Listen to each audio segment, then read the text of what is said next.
Dennis Prager here. Thanks for listening to the Daily Dennis Prager Podcast.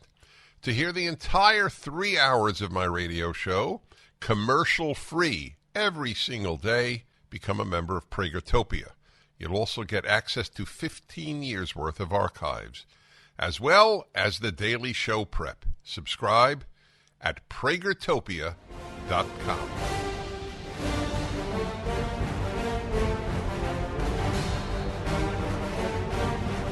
Hello, my friends. I'm Dennis Prager. The world is going mad.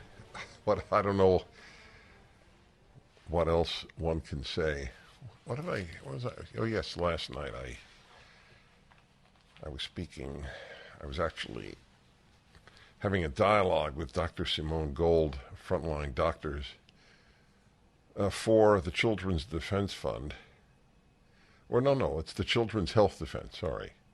That is Robert F. Kennedy Jr.'s group. And I'm just offering this in passing in case you're ever challenged. If you say that truth is not a left-wing value, it is a liberal value, and it is a conservative value, but it is not a left-wing value, never has been. Truth does not matter to the left. It matters to liberals, not all, but many, and to conservatives, not all, but many. At least it's a value in those two groups. So this I found to be very effective. If the left believed in truth, would they say men menstruate? That is, I think, the most powerful example you could offer, that truth is a joke, is a farce, is an impediment to leftism. That's it. Just give that example. If you do not say men menstruate, you are considered by the left to be a hater, a bigot, and anti-science. Right? But every single one of you listening knows it is an enormous lie. Men do not menstruate. It is a gigantic. There is no. You can't say anything. If you said the Earth is flat, it would be equivalent, and probably truer, because the land you are on now, the floor you are on now, is flat. So there are vast numbers of places on Earth where the Earth is flat, but there is no place on Earth where a man menstruates. If your child comes home and says men give birth or men menstruate, you know that they have been poisoned to the extent that they regard truth as a farce. It is an irrelevant question. Is it true? Irrelevant. Just like was it irrelevant that it was a lie that the Trump campaign colluded with Russia? It was a lie. It was a lie as enormous as men menstruate. And they got Pulitzer Prizes at the Washington Post and New York Times for perpetuating that lie, which the Columbia Journalism Review, Columbia is about as woke as you can get, but for some reason, God bless them, Columbia Journalism Review actually was committed to truth and said it wasn't true. It was a terrible time for American journalism. Terrible time for American journalism started very early. The New York Times reporting that there was no famine in Ukraine in 1932. Corrupt, despicable Walter Duranty, who was basically bribed with women and room and board and women by Stalin to report lies on behalf of the Soviet government. The New York Times has never returned that prize. The Pulitzer Prize has never announced that they have rescinded. Now they'll say, well, it wasn't given for that. But I find that to be as farcical as the original reporting. Charlie Kirk went to Northern Arizona University, and the reception is very scary. It is scary. We have young people who have been trained to be like the Soviet Youth League, Komsomol, brainwashed drones of evil.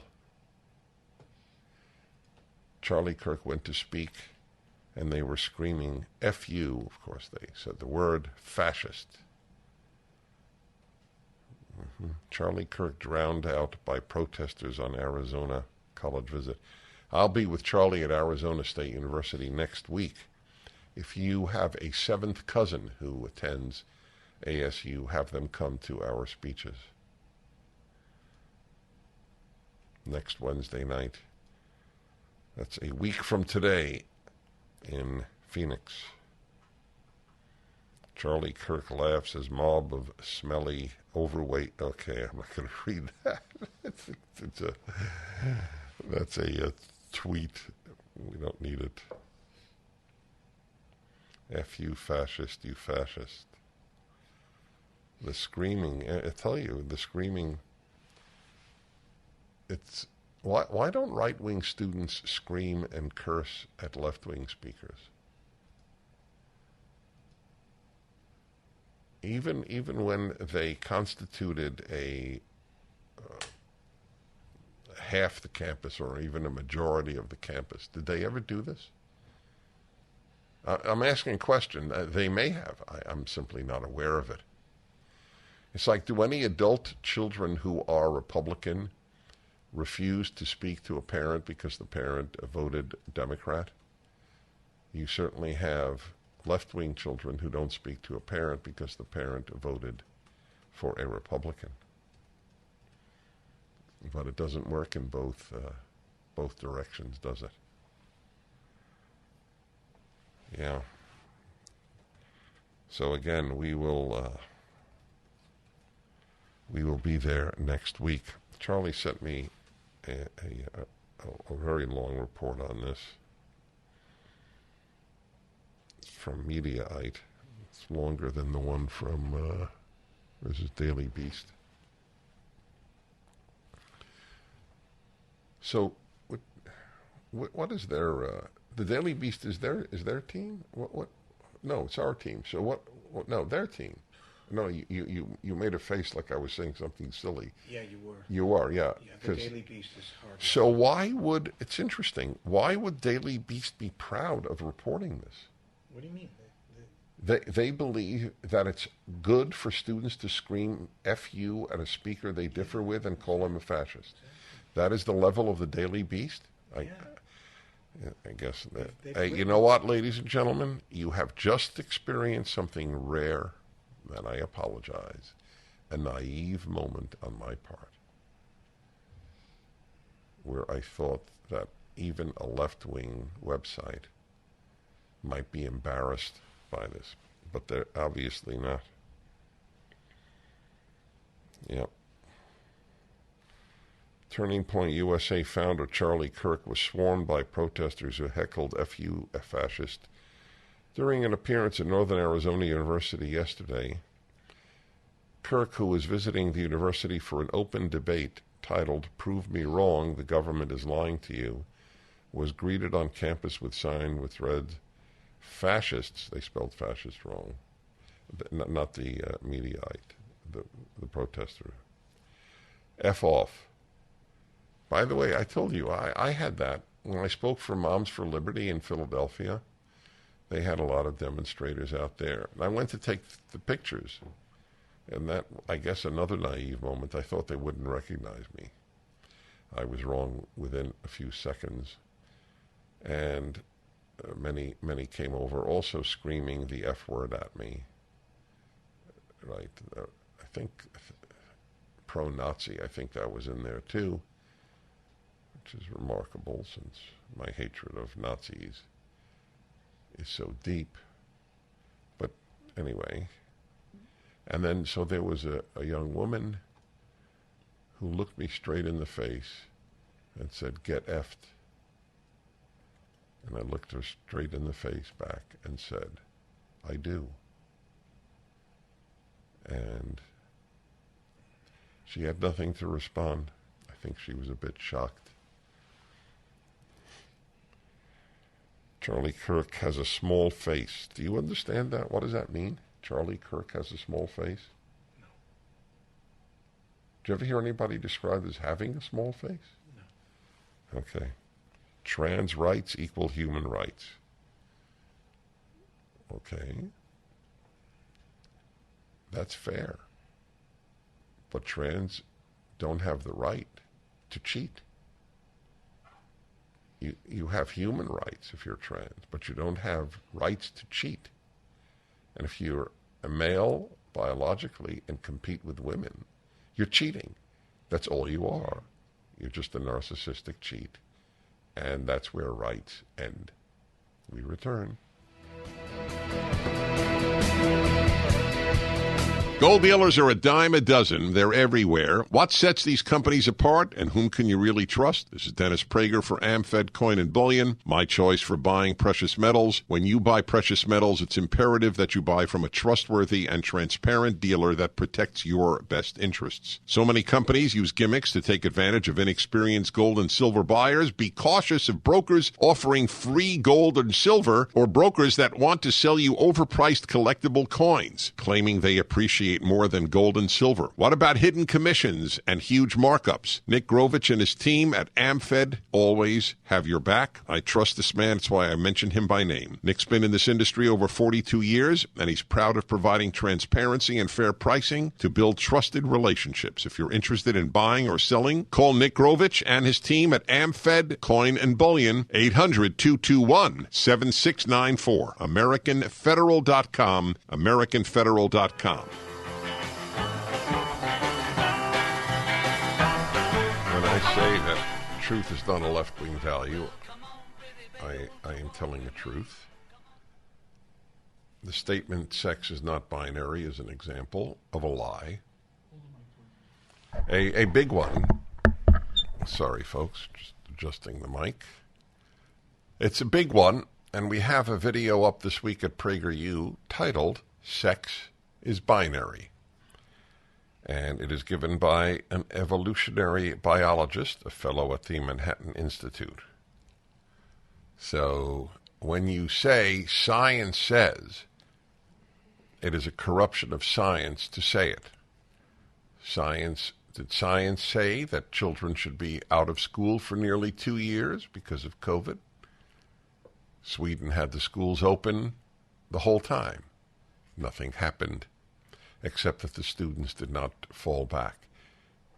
If you keep up with the damage done by closed schools, you will understand that for example, it is about double the number of students who have to take remedial math when they get to college, because their level of math is so low, as their level of writing and reading and everything else. It was already bad because our schools, by and large, are awful. They're not dedicated to education. Sex is binary. Here is the beginning of the video, and then I'm going to speak to Dr. Colin Wright, PhD in evolutionary biology. Here's the beginning. If you're watching me, you can see it. If you're not watching me, you can hear it. Asked to define the word woman during her Supreme Court confirmation hearings in 2022, Judge Ketanji Jackson famously demurred, saying, "I'm not a biologist." Well, I am a biologist, and I'm here to help. To that end, let me rephrase the question to Judge Jackson. Are sex categories in humans, male and female, real, immutable, and binary, or are they merely social constructs? Answer, real. That's just the way it is, and we all know it. Immutable. It can't be changed. And binary. There are only 2 sexes, not 3 or 4 or 57. This is true throughout the plant and animal kingdoms. An organism's sex is defined by the type of gamete, sperm or ova, it can or would produce. Males have the function of producing sperm, or small gametes, and females, ova, or large ones. There is no third gamete type. There are only 2. Therefore, sex is binary. This shouldn't be controversial. It's just basic biology. Okay, we'll stop there. As much as I want to hear and I have, obviously. You know, you did a great job, Colin Wright, and welcome to the Dennis Prager Show. Thank you for having me. I really appreciate it. It was such a great experience doing the video with your crew. Yeah, they're terrific. I do videos with them too. I appreciate them equally. So, what does it mean to be an evolutionary biologist? So broadly, it's someone who either studies, how life has evolved from, when it first started, many few billion years ago, up until now. So it's, I guess, formally defined as looking at how gene frequencies change through populations over time and how selection acts on organisms that has kind of created all the lush biodiversity that we see today. So when they say that science is on their side, what are they pointing to? I'm sure you've heard their arguments. I've never quite followed that. How does science back them up? Well, they've sort of established, and this has happened in many domains, a sort of a false consensus by really coming after scientists who dissent from these sort of mainstream political narratives. This happened to me when I first started speaking up about this stuff, and I ended up, completely derailing my career and making me sort of become the people's biologist right now. So you get a lot of medical organizations who just sort of join in on this mantra that sex is a spectrum. There were no experiments that show sex is a spectrum. There was no Nobel Prize given out for the discovery of the sex spectrum. This is just sort of something that's been chanted by activists first and then has made its way into medical journals, and it's just sort of reported as fact, sort of this eminence-based, consensus rather than evidence-based. And it's been a real big problem because it's hard to push back. I want to talk to you about that problem. And what happened to you, I did not know that. Colin Wright, Ph.D. in evolutionary biology. His video is up at PragerU. Back in a moment. On the other side, where the baby blues birds fly. It's an amazing thing, the time we are living in, that people say that sex is not binary. It's a spectrum. So I asked a PhD in evolutionary biology, Colin Wright, who's on with me and who presents this week's video at PragerU, titled Sex is Binary. Where did they get this ability to say science backs us? So you were saying that they're not, the scientists who back them are what? They're giving into popular pressure? How would you explain people who are scientists who back them? Well, I would say that most of them, like all of academia, it's highly skewed politically to the left. And so when you get these sort of sacred cows on the left about transgenderism, this type of thing, and they're told that the sex spectrum is liberatory to trans people somehow, then you can't really comment on it without being called a bigot, all this type of stuff, a transphobe. And this is what happened to me. So you get people, a lot of the scientists who are pro-Democrat, they don't want to say anything. The ones who don't care, they keep their heads down because they'll get pilloried by academics, their own colleagues left and right. It'll be harder to get grants. It's just professional suicide to come out and say this type of stuff. So the loudest voices and the most activist voices, they're the ones that sort of rise to the top and the only ones you hear. So you don't have to say yes to this, but I want to know if I'm hearing you clearly. Are you saying that most scientists in your field are cowards? I would say, I wouldn't say that. I would say most probably don't know about these issues. They don't see their relevance. They think there might be as insane as flat earthism and that this isn't going to proliferate or that people are making too big of a deal at it, or that people don't actually believe that. That's just something I hear today. They don't think it's an issue. And then when they're shown that it's an issue, then it's, you're just parroting, far right talking points or whatever. So I'd say most scientists are just trying to do their experiments in their lab and they're not trying to be political at all. And then there are a lot of people who are actually cowardly, and I've encountered many of them. What happened to you? Were you teaching at a university or where were you? So I was a postdoctoral researcher at Penn State when I started writing articles about this for the Wall Street Journal. And this, it was a huge campaign to smear my reputation, to try to say that I was a danger to students on campus because I wasn't inclusive and I was denying their identities, which was a type of violence. And this was, a really sort of precarious part of my career because I was a postdoc. I didn't have tenure. I was looking for tenure-track positions. And there were just major online campaigns, people emailing potential employers, telling them that I was not only a transphobe but a racist and making an unsafe environment. So it was a full court press just to get me out of academia while they think they could, while I was the most vulnerable. And it worked? I was never fired, but I was pretty convinced that my chances of getting a position in academia and maintaining it, it's hard to just try to withstand all these accusations of being a bigot and stuff if you're trying to get tenure. So I ended up leaving on my own volition to sort of pursue things where I thought that I could have more control over my actual future and career. Did anyone in your program or at Penn State or anywhere reach out to you? Anyone in your field? I don't mean the public. Yes, but only privately. They wouldn't publicly defend me. The only one who would defend me is my friend Jerry Coyne at the University of Chicago, but he was retired, so he didn't have anything to lose. They can't get rid of him. So only the people who were completely untouchable were the ones who said anything whatsoever. So I just want to review this for the sake of my listeners, that in fact, what you're saying is that it is almost universal among evolutionary biologists and other biologists that they will not say there are only two sexes. Am I summarizing what you said correctly? Yeah, I would probably say that. I've been writing about this for 5 years, and I'm still shocked at how I can still count on one hand the number of... Then why should we trust anything that is coming out of universities in science departments that are filled with people who will lie because they don't want to be hurt?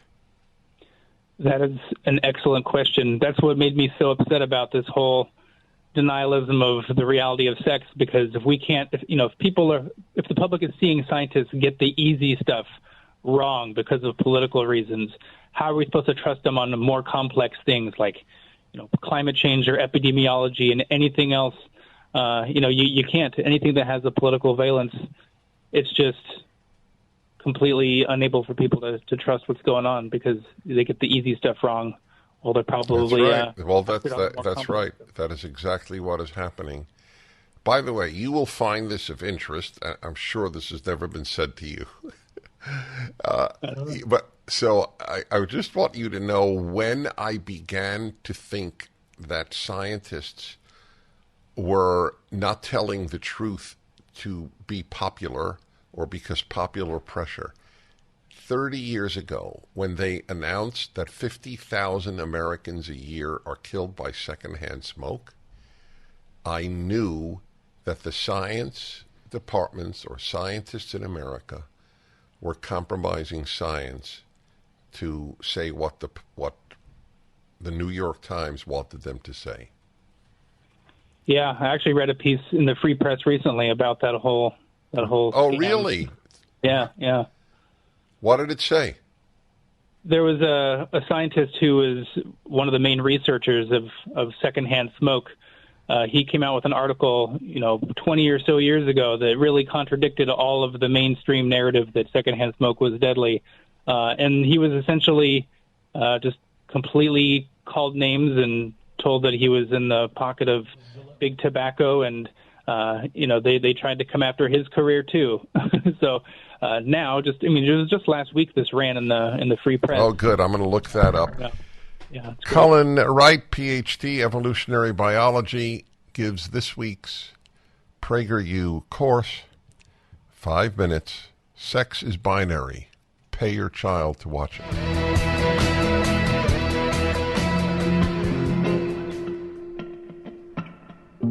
Hi, everybody. Final segment with Colin Wright, PhD, evolutionary biology.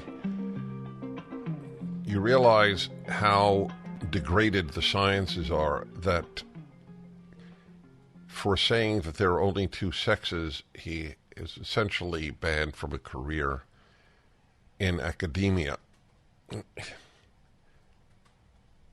And I don't know why that is not a massive indictment of the state of academia and the sciences there. Do we have, is Colin on, by the way? Yes or no?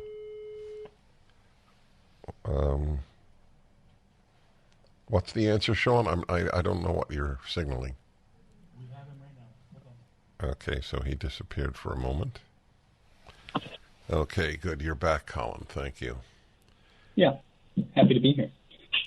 Well, so you're now with the Manhattan Institute? I am. What would you recommend to a young scientist who knows that there are only two sexes? What would you say to him or her? Well, if this is your area of expertise and what you're studying, I would say make sure to say that loudly and make sure that it isn't corrupted by colleagues trying to push politically fashionable pseudoscience in your field. For a lot of other scientists, especially if they're in a precarious place in their career, if they're non-tenured, you really have to ask yourself if it's worth speaking up at this very moment about it. I think championing the truth is the best. I thought the reason I wanted to become a scientist was because I wanted to say true things about biology. So really, you're going to have to look hard in the mirror and decide what you're going to do if this field has been so corrupted. But always speak the truth. I mean, if you're asked, never lie. Bless you. One final question. What's your answer to, and we only have a minute, is we're not, sex might be binary, but we're talking about gender. Well, I mean, they try to conflate those terms every chance they get. If you want to talk about gender in terms of personalities and behaviors and expression, then sure, that's clearly not a binary category. But if you're talking about biology, then that's definitely binary, and we need to make a firm distinction between those two. Well, thank you. The video is magnificent. I ask you all to watch it and send it along to people. Anyone who says science says, yes. Colin, thank you. We'll be in touch. Thank you. I appreciate everybody at the Manhattan Institute. I will say it's like an all-star team, isn't it? We continue. You're listening to the Dennis Prager Show.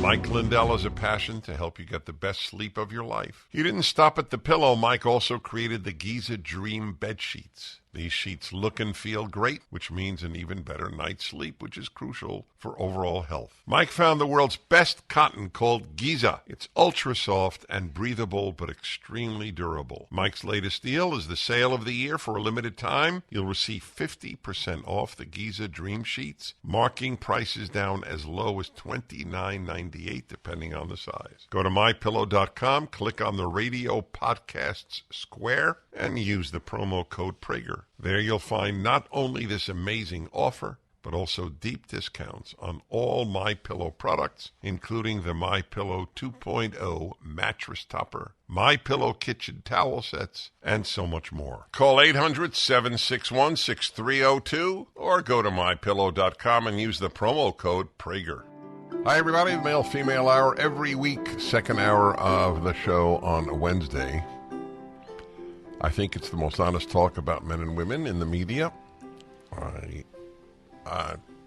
I'm thinking, do I want there to be even a more honest one? And the answer is yes.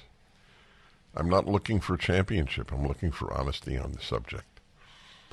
But we are, and there is only one person that I regularly have on the Male-Female Hour. It's Allison Armstrong. 1L, 1S, AllisonArmstrong.com, renowned relationship expert. This has been many years that I have her on because I find her mind original.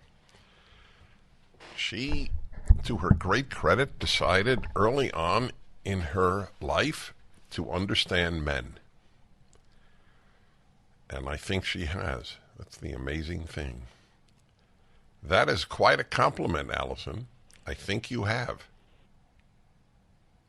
Well, the really cool thing about it is in 1991, I thought it would take 2 or 3 years, 2 or 3 months actually, to learn everything that was worth knowing about men.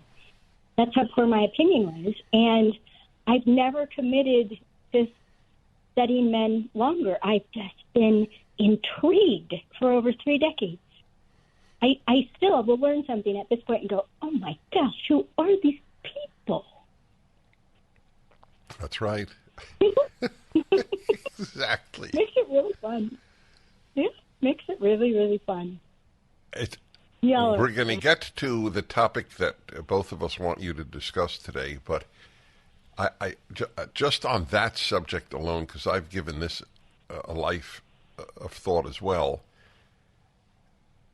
I say to women that we are so different from you that trying to understand us is sort of like a human trying to understand an orangutan. But obviously, we can never transcend the species gap. We can somewhat transcend the sex gap. But that's how different, in many ways, men are. Is that fair?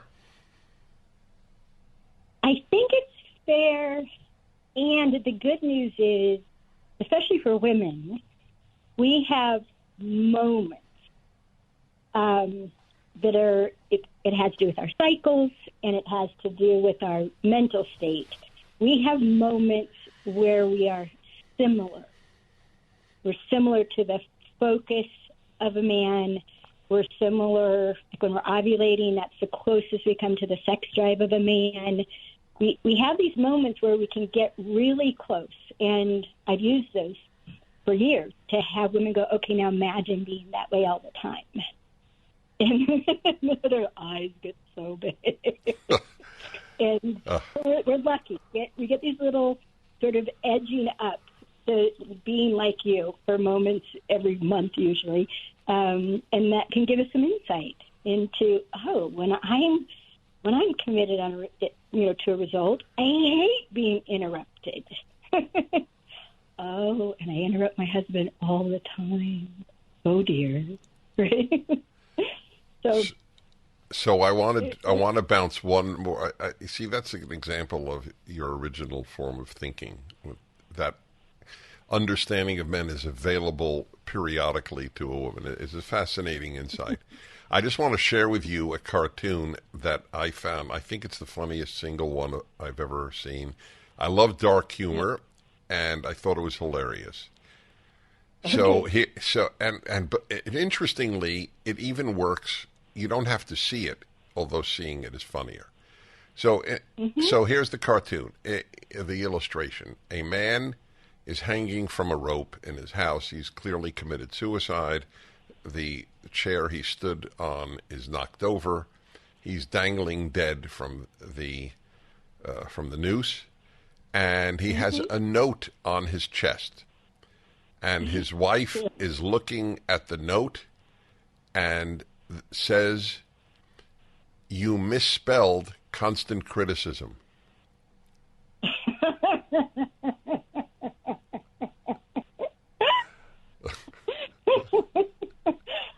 That's awesome. Yes, and so here's what's even really interesting, right? And one of the biggest differences between men and women, and something I love about men. So she looks at that note and she sees the misspelling of constant criticism. So she sees what's not perfect, which is classic female vision and perception. Whereas as a man, you're so fed by beauty, your mind filters for beauty, where ours is filtering for mistakes and imperfection. And so it, what women think of as a flaw, and to be beautiful I have to be flawless, a man's like, what? That's part of your beauty. Or spinach in your teeth? What spinach? I was too dazzled by your eyes. I didn't notice, and I didn't care. What's it got to do with anything? And it's such good news for women. You you're looking for beauty and you're fed by beauty. We don't have to work so hard at this. That's fascinating. Your reaction is terrific. And women, in my experience, women do it to themselves, not just to their husbands. Oh, we're brutal. That's why if you say one little thing, we'll usually fall apart, because there are 100 ways to criticize. The voice in our head is criticize ourselves before you ever said, the beans are salty. And we take that as a criticism. It's not a statement of fact. It's a criticism. I didn't do this perfectly. And what is the ultimate reason that this finding flaws is so built into women? What does it serve in the larger picture? Well, it's old and it's brutal and it's not verified, like many of the things that people think we don't verify. It's based in that we think you will protect us and provide for us and want us if we always please you and never displease you. And we think that we need to please you perfectly. And a man said once, why do I always get 100 points or 0? Why don't I ever just get 80 points? And women don't know that. Like that you can win a game without playing it perfectly. You just got to play it a little better, right? But it's built in. I've encountered it in tens of thousands of women where we think we will survive if we're perfect, and anything about us we think is imperfect, we're going to try to hide it. We're going to... And this applies to the... But this applies to her perception of her man as well. Well, yeah, it starts with her, but it applies to everything. This is how Martha Stewart became so wealthy. She actually up-leveled the perfection of hosting, and women just were sucked right into it. Like, I've got to do so much better than we did. And better homes and gardens. I mean, this goes back to last century. Better homes and gardens. You have to have a better home and a better garden, and it has to be better than the neighbors. And there's this competition of perfection, and it pretty much drives us crazy. It can use our entire life up if we don't wake up and disconnect from it. And it's one thing I so appreciate about men. It would have been invisible to me if I hadn't been studying men. And what men mostly wanted to talk about was women. And the things they said about women, I didn't know who they were talking about. I'd never seen it. But their sharing it with me opened my eyes, and I started looking for how they see women. Fascinating. And life, one might add. Back in a moment, Alison Armstrong. I was only walking through your neighborhood, saw you out on honey. The remarkable Alison Armstrong is my guest, as she is every season. This is the fall. Yeah. This is the fall edition of the male-female hour. Yep. Actually, we're sneaking in the last day of summer. That's a riot. I love your precision. Yes, my friends, I misled you. Yeah, Dan. One of Dan's nicknames for me is Priscilla, but he always says it very kindly. It's never a criticism. Naturally, I need Priscilla on this. Yeah, well said. So, all right. So we opened up on the issue of seeing imperfections constantly in themselves and in their partners. But now we'll go to an issue you want to raise. We spoke right before the show, and that is what each sex most needs. Is that a fair statement of what you'd like to talk about? Yeah. For people who heard last time when we were talking about sources of conflict, having different needs can be a huge source of conflict between people, especially because many of them are projected. So a man will project onto a woman, for example, that she has to have a climax, and a woman will project on a man that he needs to be soothed because he's clearly so frustrated. So I'll touch him and soothe him and try to calm him down. It doesn't go well, right? Touching a man when he's frustrated, we don't even know. The epinephrine in his body has his skin be so sensitive it feels like you're a firebrand, right?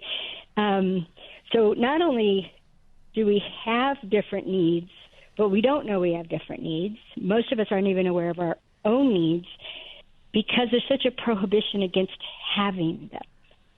Like for men to have a need is a weakness. For women to have a need is an imperfection.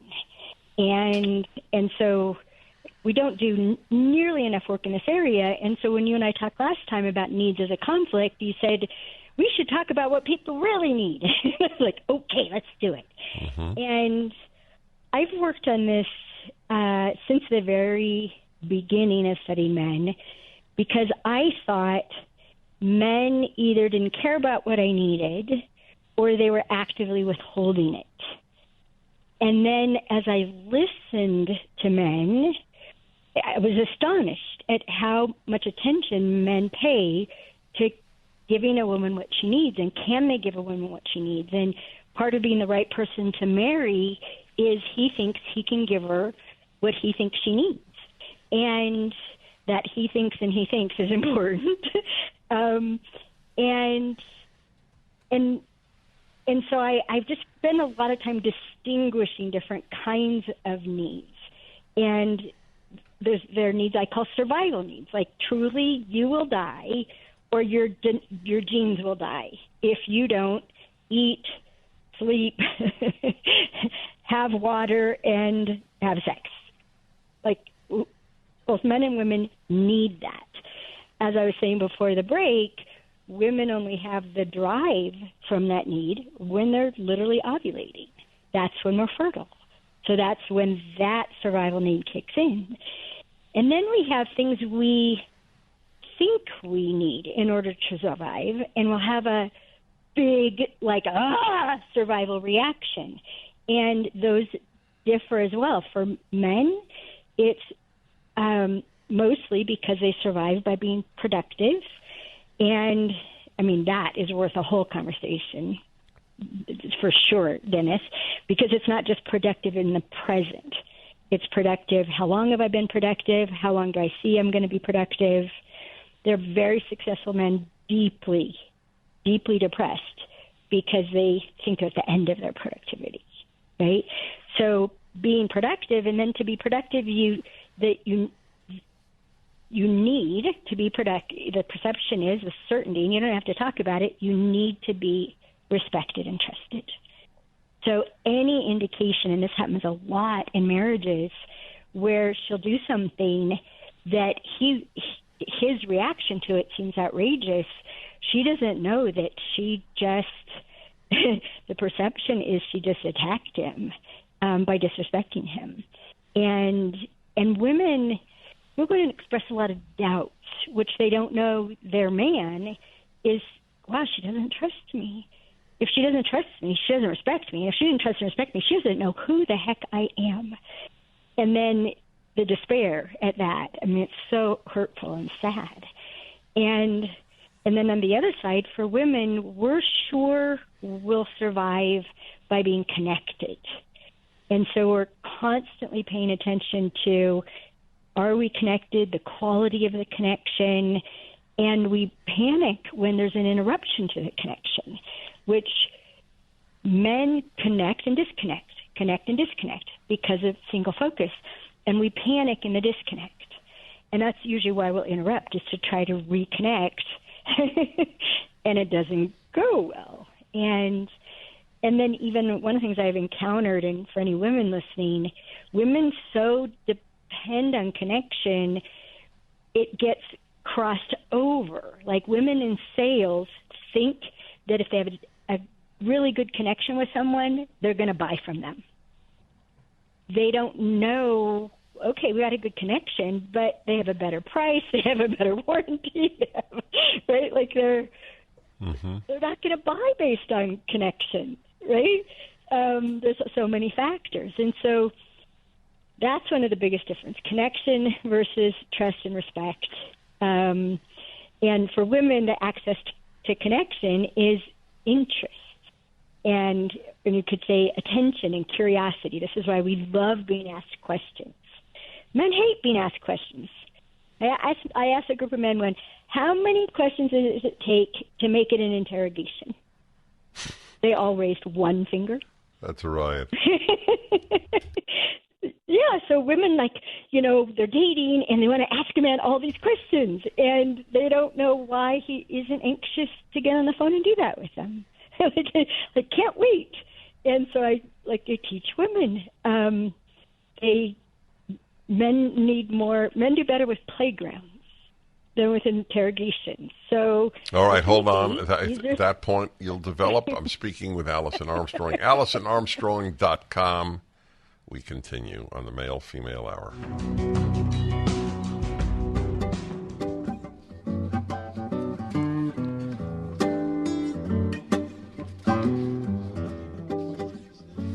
Male-Female Hour, and every season we have her on because she has so many interesting and important insights, because she has studied men and, I might add, women for so long.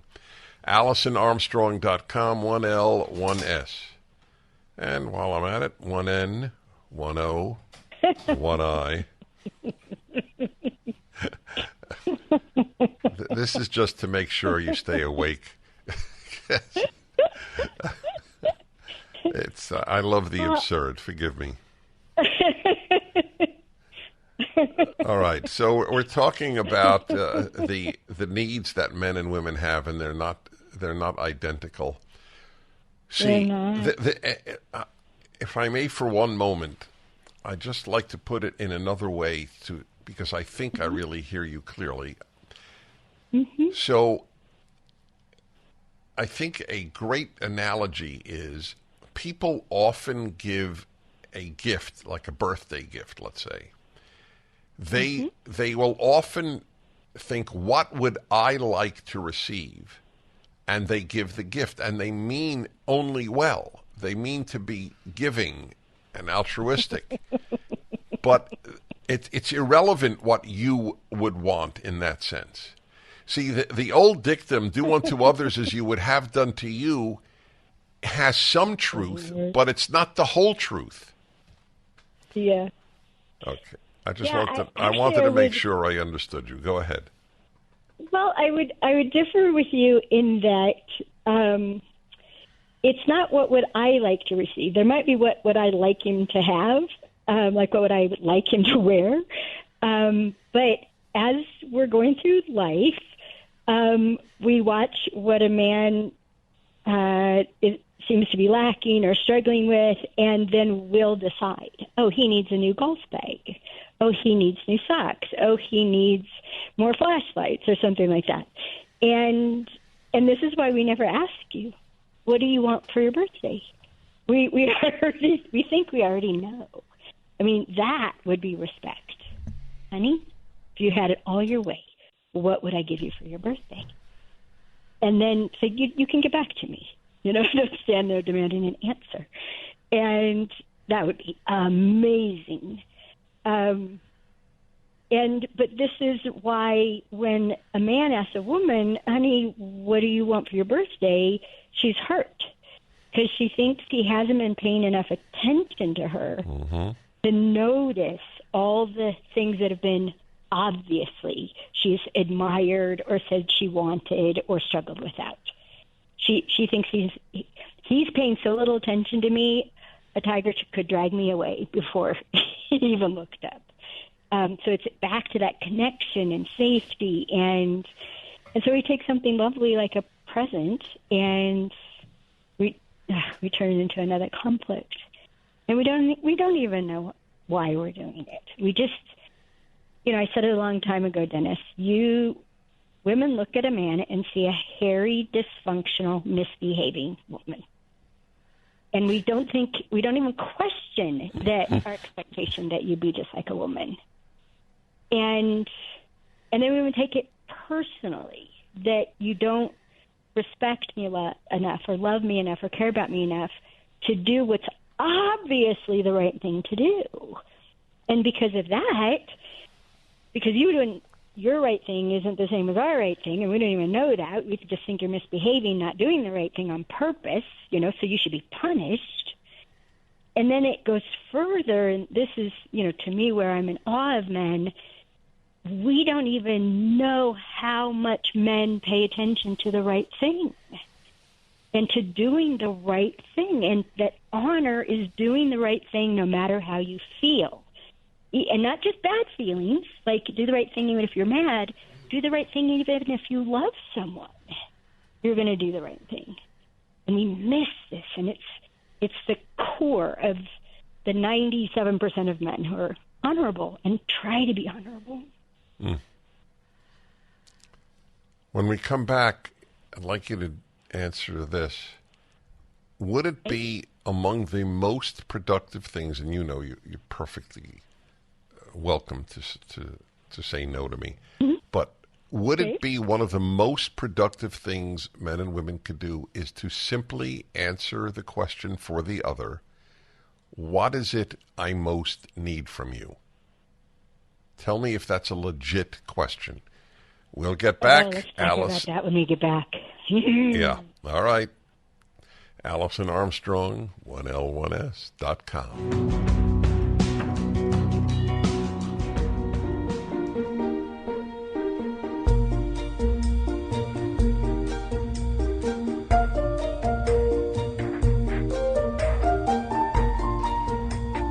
To my mind, the only question about gold and silver is whom do you purchase it from, not whether you should purchase any. Unfortunately, given the decline of all currencies, including the dollar, we are entering a projected $50 trillion deficit by the end of the decade. I read it to you just the other day. This is not sustainable, needless to say. You need gold and silver in your portfolio or just in your home. The question is from whom? I so endorse this man, Nick Grovich, that I mention his name. I rarely mention the owner of a company. He is honest and spectacularly knowledgeable in the field. No obligation. Contact AmericanFederal.com. The company's name is AmFed, Coin and Bullion. AmericanFederal.com. No obligation. Call 800-221-7694. 800-221-7694. AmericanFederal.com. And I am back with Allison Armstrong on this male-female hour. I have her 4 times a year, the only such guest in my entire career. So we're talking about needs of men and women. By the way, I loved your description, which you've given me in the past. What is it?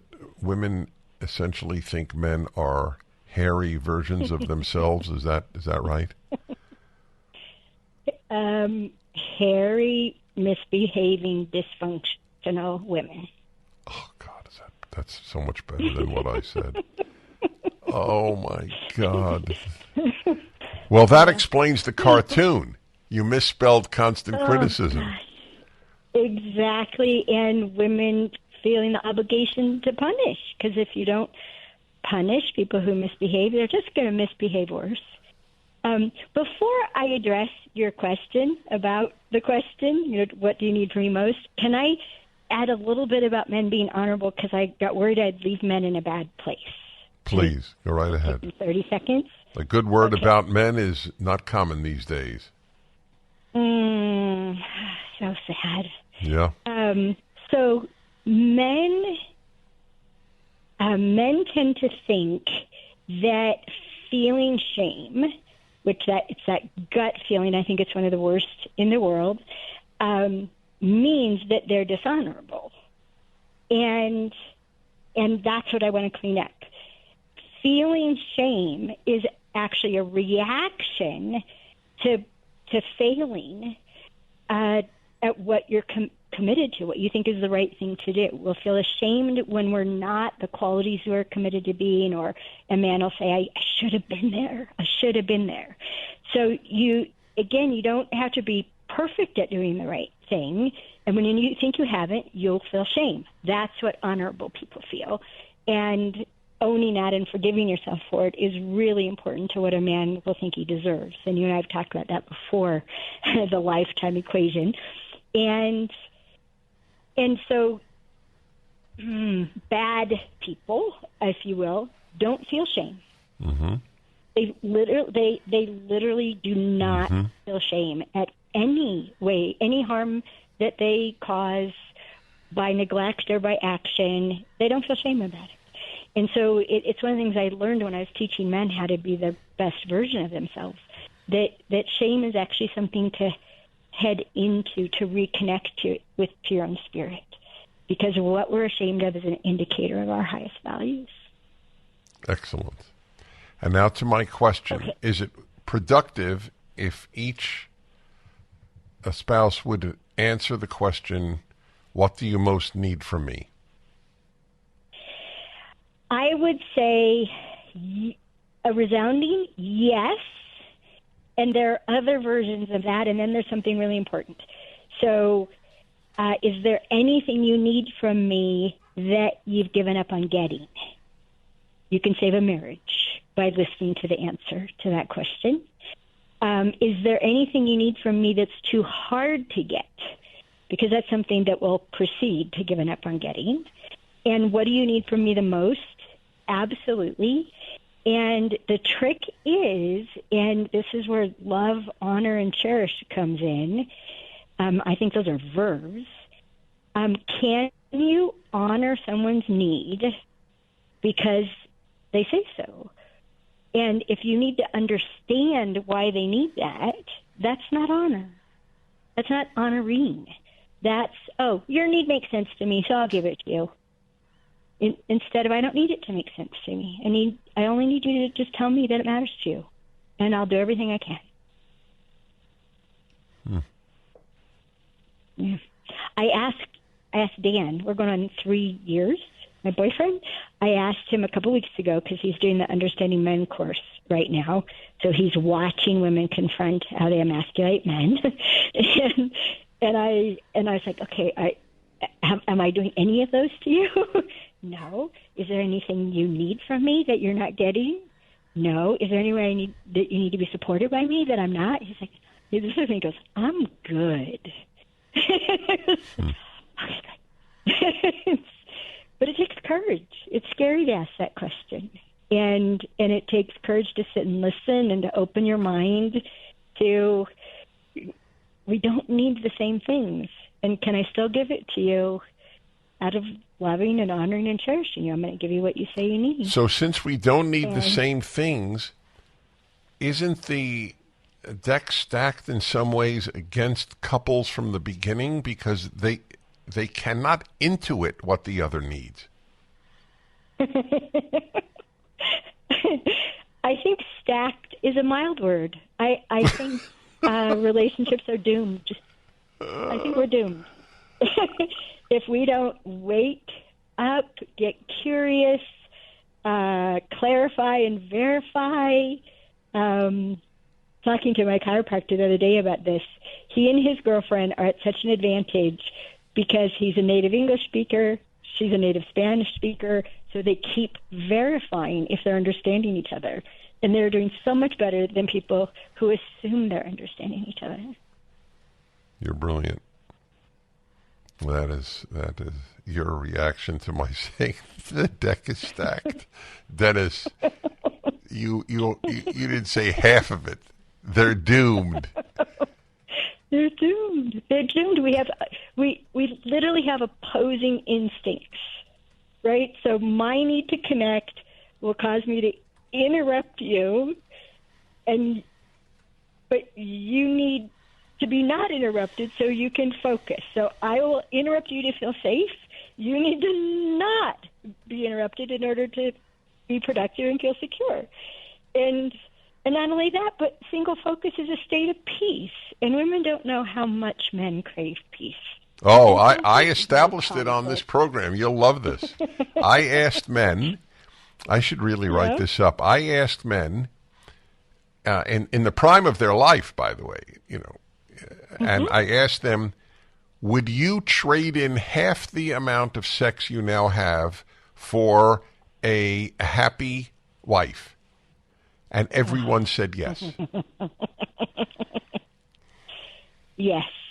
Yeah, I completely get it. Yeah. All right. Hold on with me. Hold on. That is truly proof of how much most men crave peace.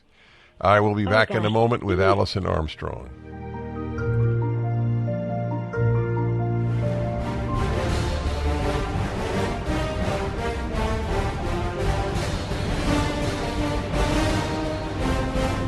Hi, everybody. Very, very, very important subject. Colonialism, imperialism, and the like. I have a professor. He's a Professor Global History and Economics at Leiden University in the Netherlands. He is Jeff Finn, F-Y-N-N, hyphen Paul, Jeff Finn Paul, professor. It's in the Netherlands. His new book is Not Stolen: The Truth About European Colonialism in the New World. He presented a PragerU video this past summer, Are We Living on Stolen Land? And has another one coming out this fall. So, Professor, or Jeff, welcome back to the Dennis Prager Show. Dennis, for having me on. It's a pleasure. There are so many questions to ask. The issue is so important. Yeah, there's a lot to discuss. God, is there ever. Before we get to the actual subtitle, New World, can I ask you, and if the answer is no, I perfectly get it. You may say this is not your area of expertise or something you've looked into much, like you have the New World charges. India is not the New World, of course, and if one looks at reactions to PragerU videos on this subject, where we speak about some of the benefits as well as the problems, or bad things even, of colonialism in India, all you find basically on a Google search is tens of millions of Indians were starved and killed by the Brits. Are you familiar with that? Yes, I do know a bit about it because I study global history and teach it. So, yeah, just like with almost every other aspect of colonialism, we see numbers that are hugely exaggerated and usually made up out of broad cloth. If you see numbers in the millions, they're almost always pure fabrication. Wow. So what they do is then they cite a fabricated source that we can't really verify.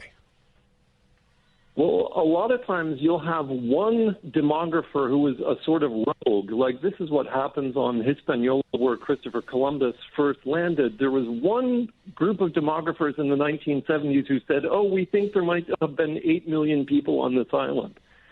That's an outrageous figure, but everybody cites it because it makes it look as if Christopher Columbus killed millions of people, when genetic studies have recently found there was only about 40,000 people on the whole island. And that's what we're dealing with, like that kind of fabrication, and they're citing, rogue scholars like that. That is astonishing. From 8 million to 40,000. Yeah. Well, the more I dug into this, the more I realized just how much this is going on across the whole field of colonialism. Of course, because it's the most fertile area to depict the West as evil. Exactly. Would they even acknowledge the good parts?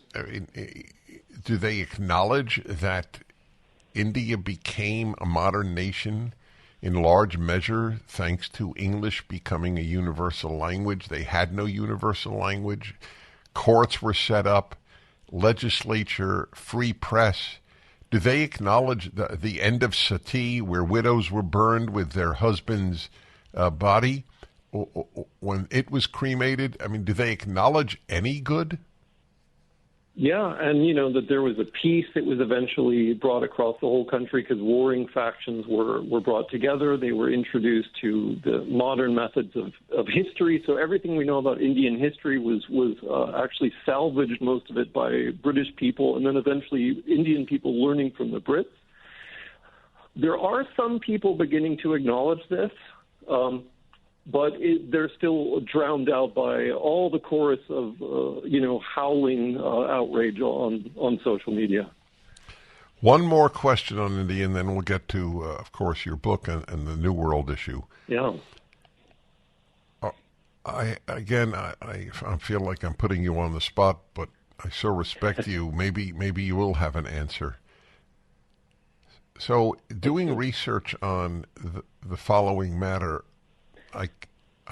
it's very, very, very hard to find almost any information on this. The number of Hindus killed in the 1,000-year Muslim rule of India. Yeah. Yeah, well, see, this is what I find as well. If there were not scholars doing research on this before around the year 2000, then you're just not going to find reliable figures because nobody today wants to research anything that might be controversial or make the West look good or less bad in comparison with others.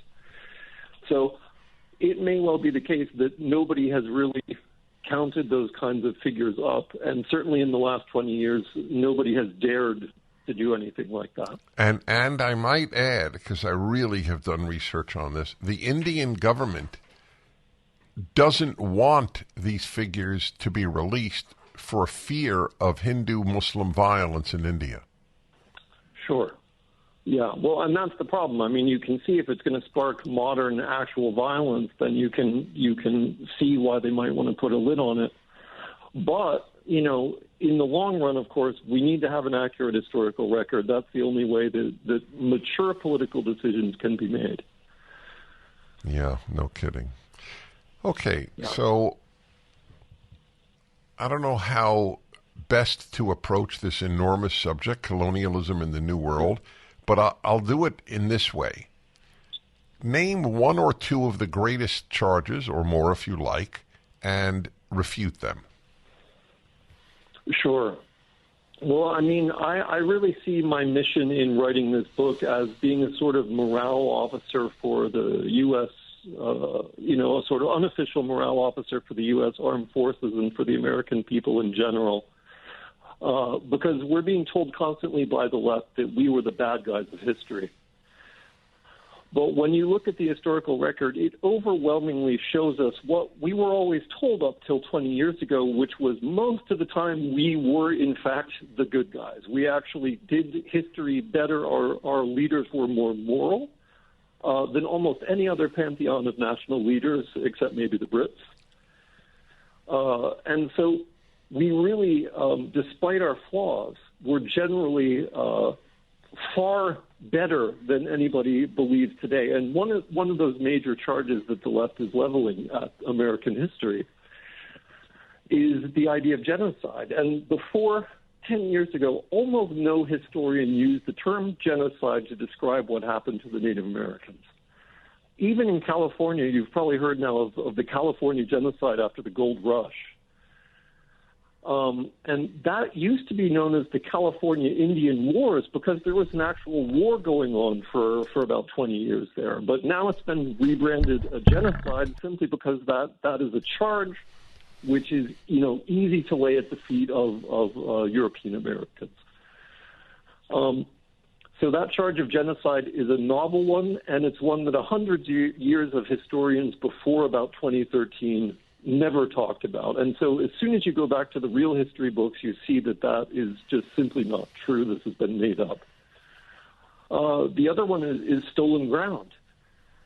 And the idea that America was stolen, once again, most historians had a nuanced picture of that before about 2010. But in the last 10 years, with social media driving scholarship, we see this charge of stolen land coming up time and again. When you actually look at the historical record, you see that east of the Mississippi, most of the land was actually purchased from the Indians who couldn't make their own firearms or metal tools. And so they were selling land in order to get these necessities from the white man. And so these two major charges are totally made up basically in the era of social media. And, you know, any historian who's worth their salt should be able to contradict this easily. Do you have any reliable number of human beings living, we'll leave South America aside, in North America when Columbus arrived? Yeah. Well, all right. If you do, hold on. I'm going to come back to you. I don't want to interrupt your answer. I want to promote your book. Actually, it's truly significant. Living on Stolen Land. The book is Not Stolen: The Truth About European Colonialism in the New World. It's up at DennisPrager.com. Not Stolen.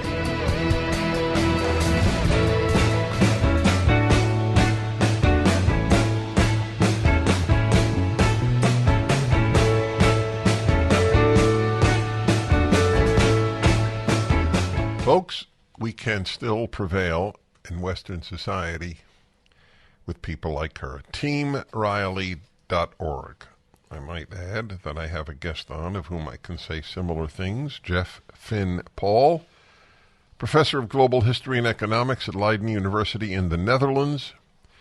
His book just out is Not Stolen: The Truth About European Colonialism in the New World.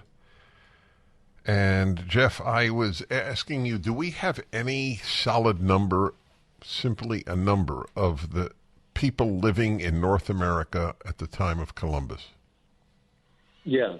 Well, this is all based on guesswork, you know, because you have to guess the number of villages and then the number of houses. And so it's very easy to end up with a very large spectrum. So the lowball number for all of North America, including Mexico, is about 15 or 20 million.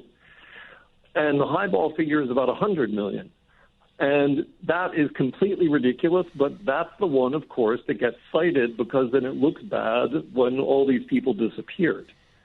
Most of the natives, of course, died of disease rather than massacre. Over 90% died passively of disease. But Mexico had about half of the whole New World population, and the future United States had maybe 1 or 2 million people, and the population density was maybe 1/100th of what was in England at the time. I'm sorry, there was a breakup there. What is 1/100th of who were in England? Yeah.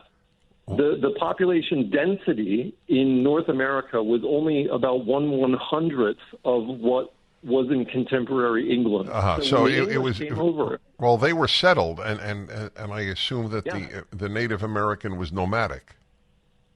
Yeah, somewhat. On the East Coast, they had just learned to plant corn a little bit, but they mixed that with hunting. So they were semi-settled. But for most of North America, they were nomadic.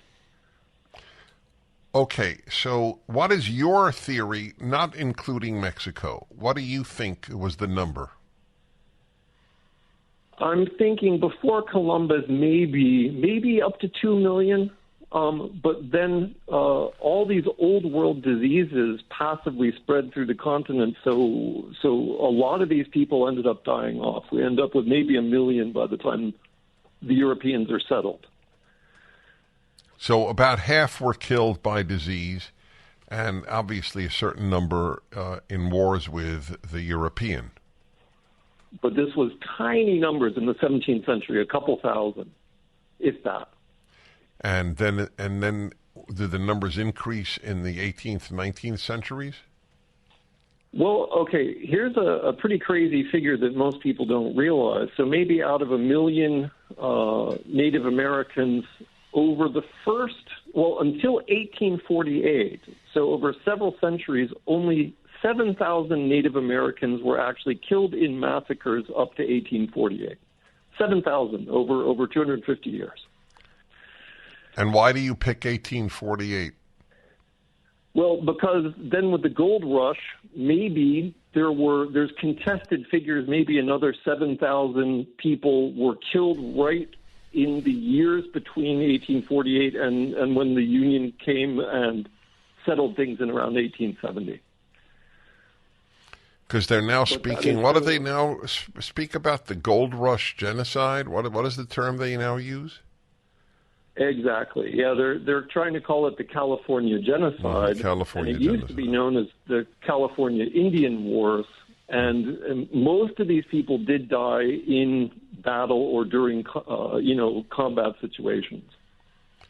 What about the promises that America made to Indians that were broken?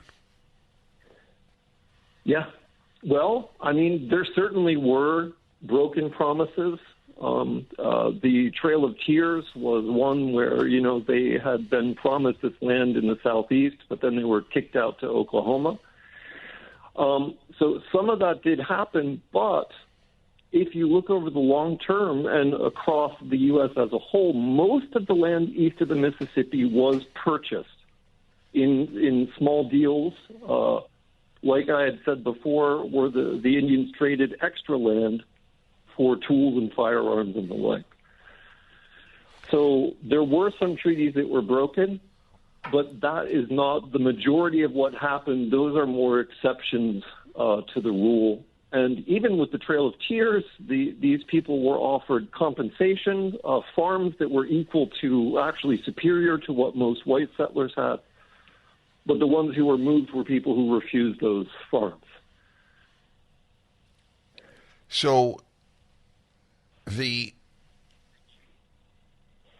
policy these days, I even saw this in a University of Minnesota medical school video, is to now announce, especially at colleges, before anything happens, we just want to announce that we are standing or sitting on land taken from, and then they name a national tribe of Indians. Sure. So what is your response to that? Yeah, well, my response would be, why does it matter more when a European takes that land than when a tribe takes that land from another tribe? Because often when tribes such as the Comanche took land from other tribes, they would often massacre all the men and just incorporate all the women into their own tribe. So the Sioux, for example, everyone thinks of them as having owned the South Dakota for time immemorial, but they had actually displaced 6 or 7 tribes just in the previous century or two before, the Europeans came and made treaties with them and broke those treaties, and there was wars. But the fact is, the Sioux had displaced, many, many people. So I would say if we're going to acknowledge that the Sioux used to own this land, we should acknowledge all the other tribes that owned the land before the Sioux did, which the Sioux themselves had displaced. Yeah, they don't address that issue. Because if your tribe gets massacred and your land gets stolen, it didn't matter to Native American tribes whether it was who did it or other exactly. natives. All right, let me just repeat your book. The book is Not Stolen: The Truth About European Colonialism in the New World. Jeff Finn Paul is the author.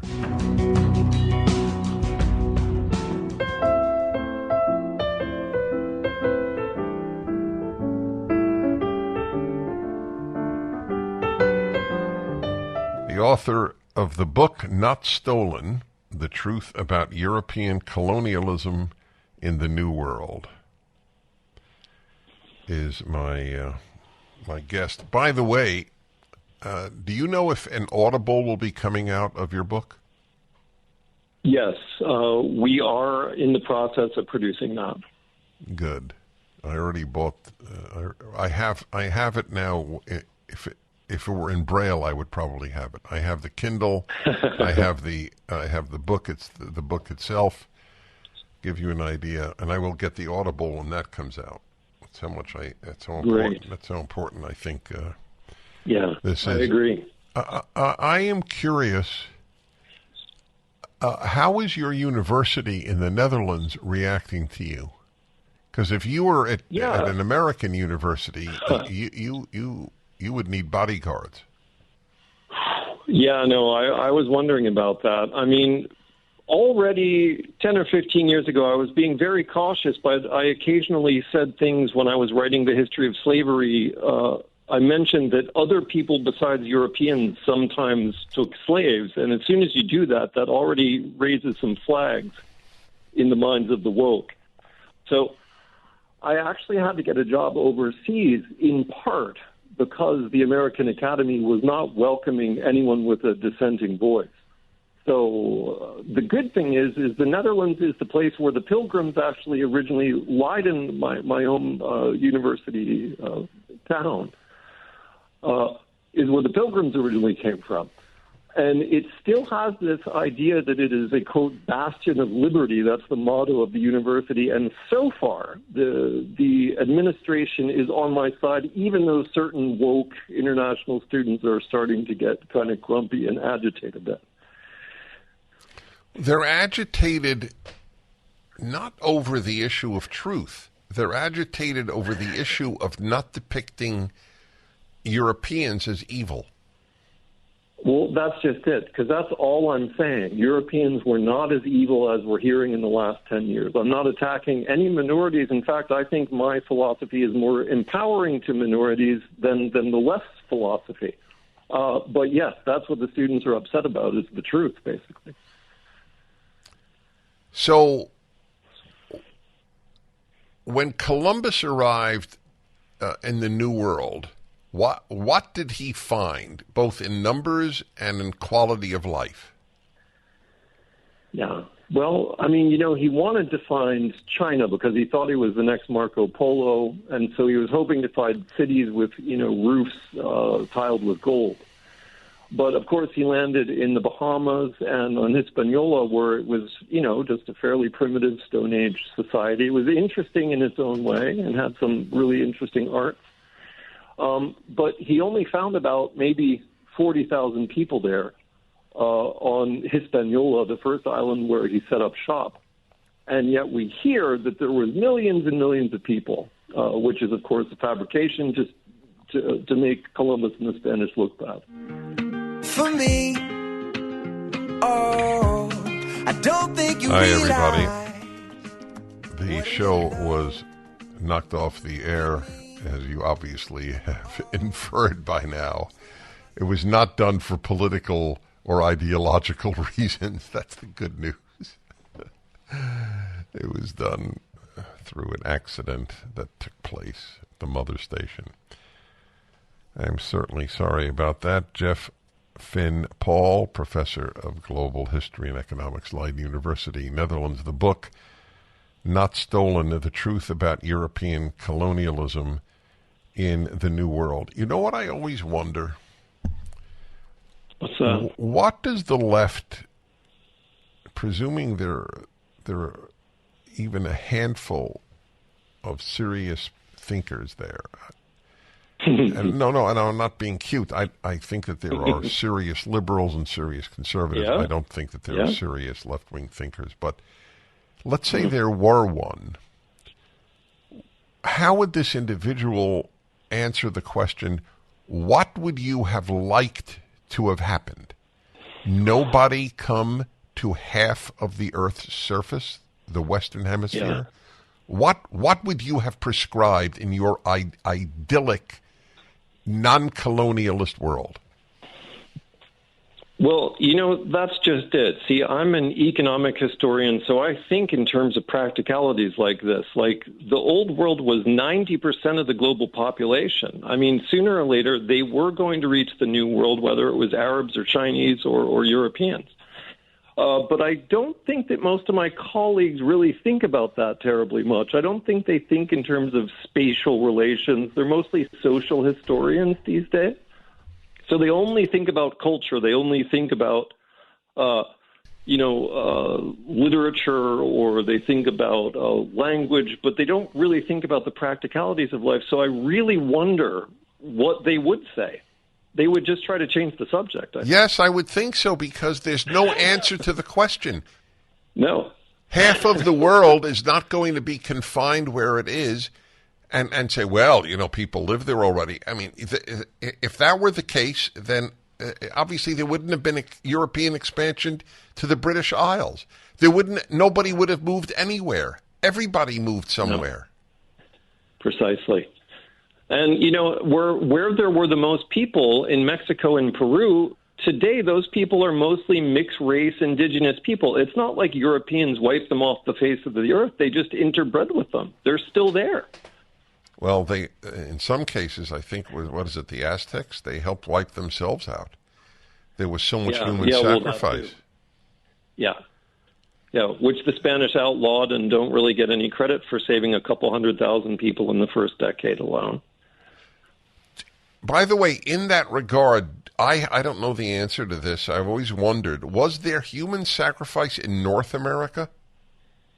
Yeah, there was some. I mean, people have been fighting tooth and nail to deny that these butchered bones at Hopi sites were actually cannibalized, but now they can do DNA tests on the feces that are found in those sites, and they realize, oops, they were actually eating people.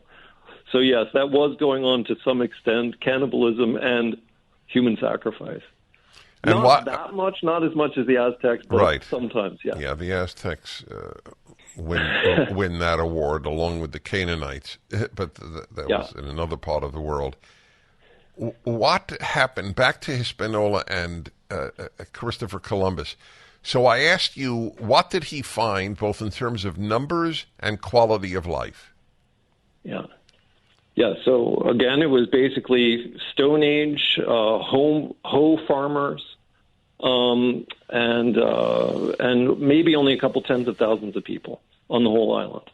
What is the story with one of the tribes being frightening insofar as being cannibals? Is that true? Is that myth?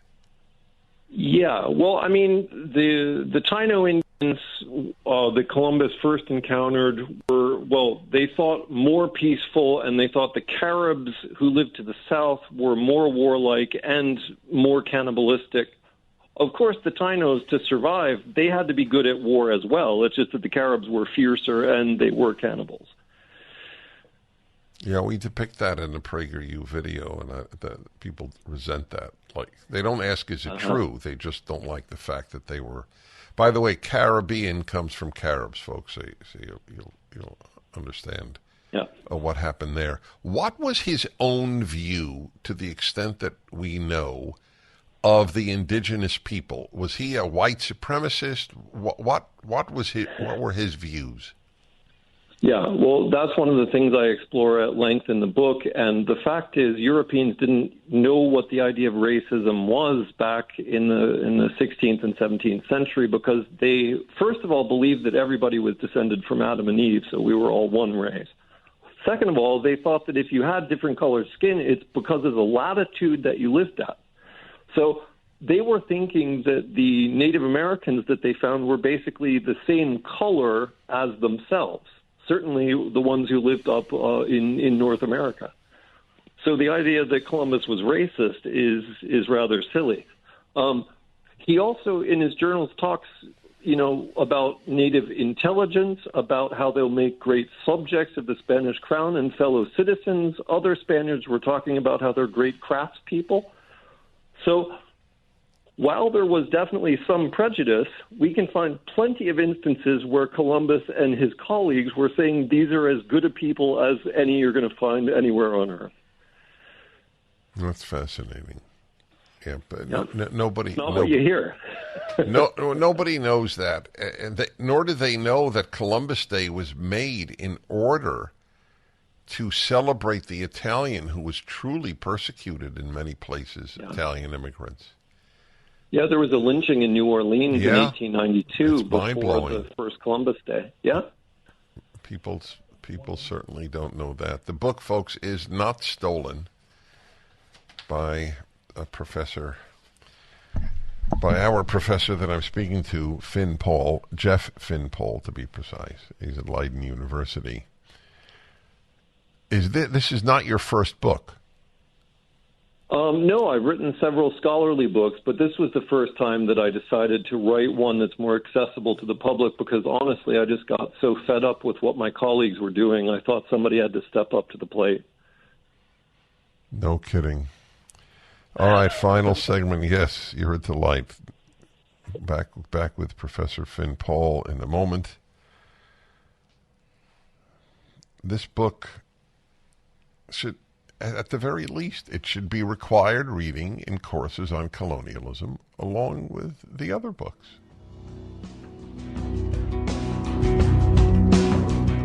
Dennis Prager here. Thanks for listening to the Daily Dennis Prager Podcast. To hear the entire 3 hours of my radio show, commercial-free, every single day, become a member of Pragertopia. You'll also get access to 15 years' worth of archives, as well as the daily show prep. Subscribe at pragertopia.com.